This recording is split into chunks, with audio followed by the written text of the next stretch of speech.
Hello friends, my name is राउथर जेलिस is my name. So finally जो JoSAA counselling हमारी चल रही है आईआईटीज एनआईटी ट्रिपल आईटीज के लिए, उसका सेकंड जो है कट ऑफ आ चुका है, सेकंड राउंड का। अब क्या थर्ड राउंड का होगा, जो पूरा एनालिसिस है सेकंड राउंड के बेसिस पे आपको पता चल जाएगा, और क्यों ऐसा हुआ है उसके बारे में भी हम बात करेंगे। कट ऑफ क्यों इतना कम रहेगा और दूसरी काउंसलिंग पर इसका इफेक्ट क्या होगा। चलिए शुरू करते हैं।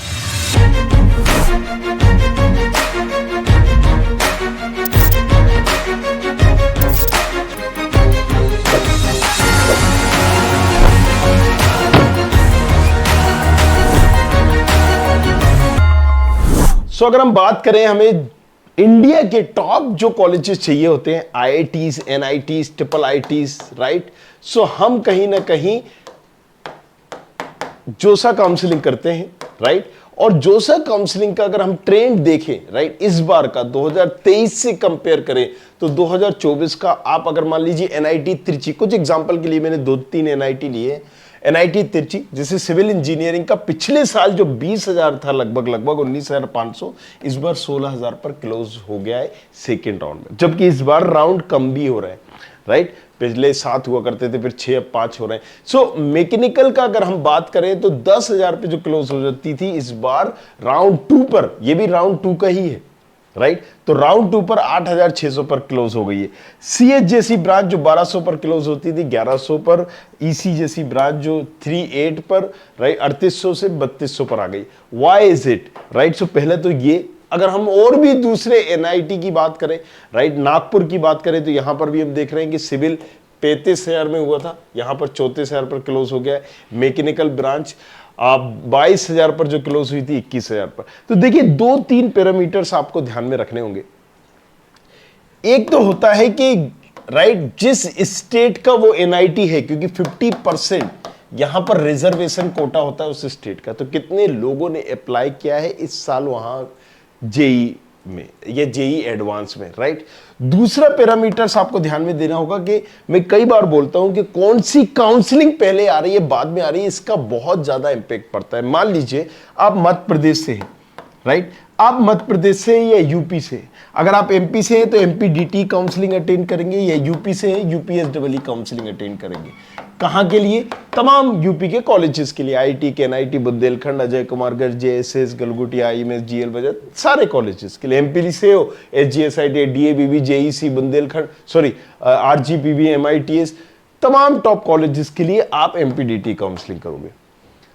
मान लीजिए मैं एमपी से हूं और मेरे यहां पर 30,000 रैंक है, 40,000 रैंक है, 20,000 रैंक है, तो मैं क्या चाहूंगा कि भाई साहब मेरी जब टॉप रैंक है तो मुझे एमपी का सबसे जबरदस्त कॉलेजेस मिले। एसजीएसआईटीएस अच्छा कॉलेजेस है, डीएबी भी अच्छा कॉलेजेस है, तो मैं इनको टारगेट करूंगा, राइट। अगर मेरी काउंसलिंग एमपीडीटी की पहले नहीं हुई, पहले जोसा की हो गई, तो जो टॉपर है वो सारे के सारे क्या करेंगे, वहां पर जाएंगे। अगर उनको कोई एनआईटी, ट्रिपल आईटी अच्छा मिल गया तो वो एमपीडीटी नहीं चूज करते। और मान लीजिए एमपीडीटी की पहले होती है, तो एमपीडीटी में उन्हें नंबर 1 कॉलेज की नंबर 1 ब्रांच मिल गई, तो कई बार मूड भी चेंज हो जाता है। कौन जाए यार नागपुर, कौन जाए, ये भी एनआईटी लेवल का कॉलेजेस है, जबरदस्त कॉलेजेस है, अच्छा कॉलेजेस है, चलो यहीं पढ़ लेते, राइट। सो ये एग्जाम्पल है। इसी तरीके से अगर हम यूपीएसडब्ल्यू की बात करेंगे, या फिर बात करें कि भाई साहब बिट्स सेट की काउंसलिंग पहले हो गई, bits Pilani, bits Hyderabad, bits Goa, आपको वहां पर ब्रांच मिल गई। अब आप जब काउंसलिंग कर रहे हो, राइट, मान लीजिए जोसा की बाद में हुई, बिट्स सेट की पहले हो गई, तो जिसको बिट्स पिलानी अगर मिल गया, कई बार वो एनआईटी छोड़ देता है, नहीं जाएगा। ऐसे बहुत सारे अच्छे अच्छे कॉलेजेस होते हैं, अगर उनकी काउंसलिंग पहले होती है तो, राइट, ये होता है इम्पैक्ट। अब चूंकि जोसा की काउंसलिंग इस बार शुरुआत में ही हो रही है, राइट, पहले हुई है, एक ये भी रीजन है कि आपको कम ज्यादा ग्राफ जो दिख रहा होता है कि इस बार कम गिरा, इस बार पिछली बार इतना था उतना था, राइट। सो 2 पैरामीटर्स आपने यही समझ लिए। एक तो उस स्टेट के कितने बच्चे हैं, दूसरा जो सबसे इंपॉर्टेंट फैक्टर है कि किस काउंसलिंग जो सबसे पहले हो रही है, कौन सी काउंसलिंग पहले हो रही है, कौन सी काउंसलिंग बाद में हो रही है। कुछ और हम देखेंगे, जालंधर का भी देखेंगे, तो यहां पर भी हमें वही ग्राफ नजर आता है। सिविल इंजीनियरिंग 36, राइट, पर्टिकुलर यहां पर देखिए, मैकेनिकल 30, यहां 29, ईसी 14, यहां पर लगभग। सो जो अब 3 में एक्सपेक्टेड कट ऑफ है वो आप जाके भी यहां से देख सकते हैं। कहां से? studentkhabri.com को टाइप करना है आपको, और studentkhabri.com पर जाकर आप यहां से प्रेडिक्टर वगैरह देख सकते हैं, सारे प्रेडिक्टर। ये जोसा का प्रेडिक्टर भी फ्री कर रखा है, उससे आपको एक रफली आइडिया हो जाएगा। बट अगेन 3 में क्या कट ऑफ रहेगा तो वो हमने आपको बताया है कि इस बार लगभग कई कॉलेजेस का जो पिछली बार से है वो कम कट ऑफ ही रहेगा, कम कट ऑफ ही गिरा है, राइट। ये आप अगर पहले राउंड को मिलाएंगे या दूसरे राउंड को मिलाएंगे तो आपको ये चीज समझ में आ जाएगी। तो प्रेडिक्टर में भी ये सारी चीजें दे दी गई, नीचे डिस्क्रिप्शन पर आप जाके उसका यूज कर सकते हैं। अगर आप और कोई काउंसलिंग देख रहे हो, यूपीएसडब्ल्यूई, एमपीडीटी या फिर जेक चंडीगढ़, जेक दिल्ली, तो वो सारी चीजें भी यहाँ पर दी गई हैं। एमएसटी, सीटी, बेबजी, कॉमेट के तमाम काउंसलिंग, उसके बारे में भी आप पता कर सकते हैं। सो अगेन राइट, जैसे कि हमने ग्राफ में देखा तो एक चीज तो हमें क्लियर हो गई है, तो आप अपना एक और ऑप्शन बना के चलिए, क्योंकि काउंसलिंग आप 3-3, 4-4 भी कर सकते हैं।